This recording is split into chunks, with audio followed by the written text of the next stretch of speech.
this is spotting the signs of mental illness. So thank you for joining me for this YouTube. There are 9 signs I've gone through. I went did a bit of research and found a fantastic site. It's actually Australian site called mindhealthconnect.org.au. That's information is below. But there are 9 signs that I'm going to go through today, and this video is specifically for people that maybe they think they might be developing mental illness, maybe someone they care about, someone you work with, someone you know, a best friend, you know, whomever you think it is. If you are noticing any of these signs in yourself or that person, then go and get help. If you are developing mental illness, it doesn't go away. Unfortunately, it doesn't, and no matter how much pushing things down and putting a lid on things and putting them in a box and burying them away, that does not help either. If you are fighting something, if you know, even if you know, it's like if you have a cold or something like that. If if you've got the signs and symptoms of a cold, yeah, you can try and fight it with all the medicine, but you're still going to get the cold. It's still going to happen. It's probably not the best example, but yeah. So if you're noticing any of these signs in anyone you know or in yourself, then go and get help, because it doesn't go away. There is a lot of stigma around mental illness, and this makes people not go and get help. So go and get help. It doesn't go away. Ignore the stigma. Take care of yourself, and watch out for these 9 signs. So then I'm going to list them out, and then I'm going to go through them and explain it. So the 9 signs taken from, I'll just say it again, mindhealthconnect.org.au. 9 signs. 1. Feeling anxious or worried. 2. Feeling depressed or unhappy. 3. Emotional outbursts. 4. Sleep problems. 5. Weight or appetite changes. 6. Quiet or withdrawn. 7. Substance abuse, so alcohol, drugs. 8. Feeling guilty or worthless. And number 9. Changes in behaviour. Number 1. Feeling anxious or worried.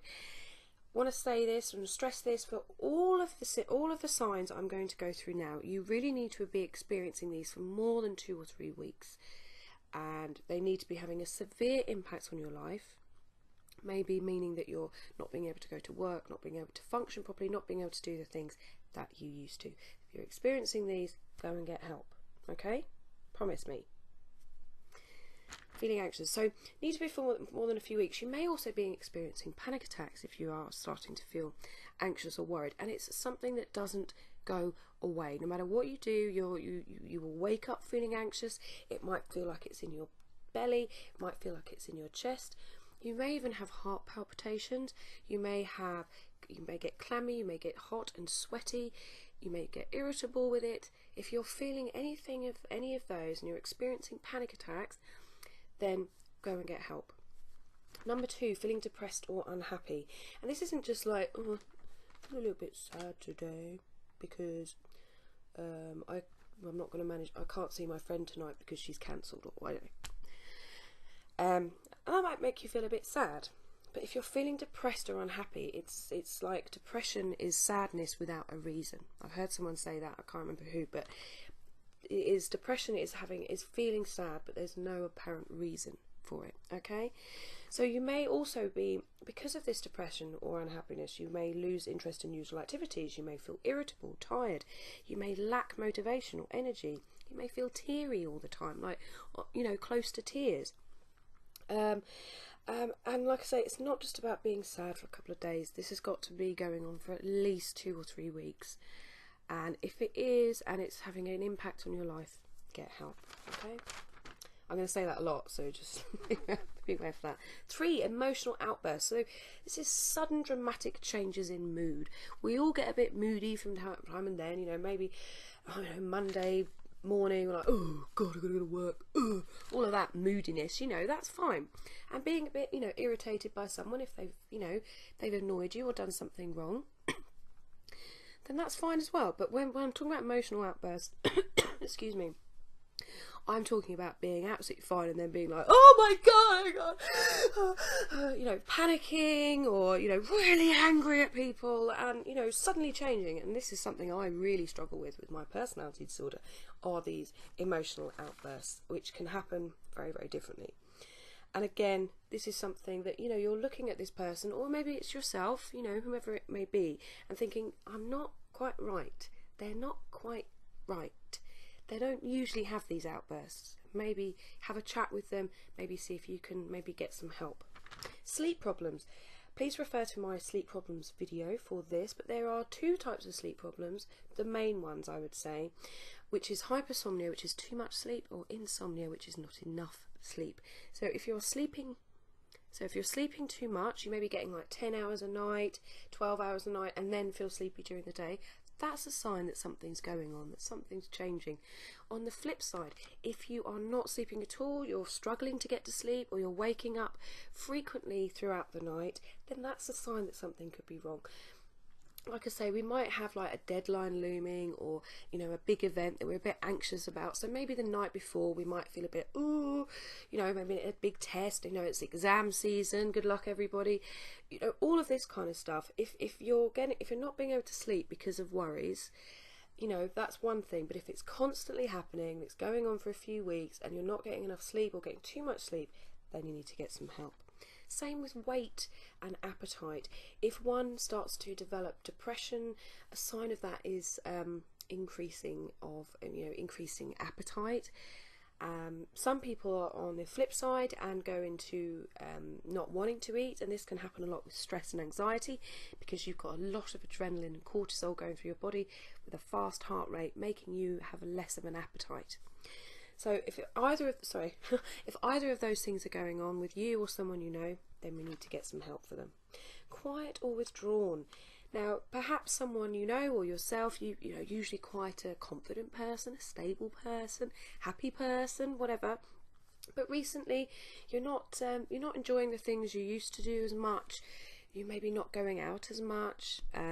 You may be isolating yourself from people, or refusing to just see people full stop. If you or someone you know is experiencing that, that is a big sign, because especially if it's very different to their character.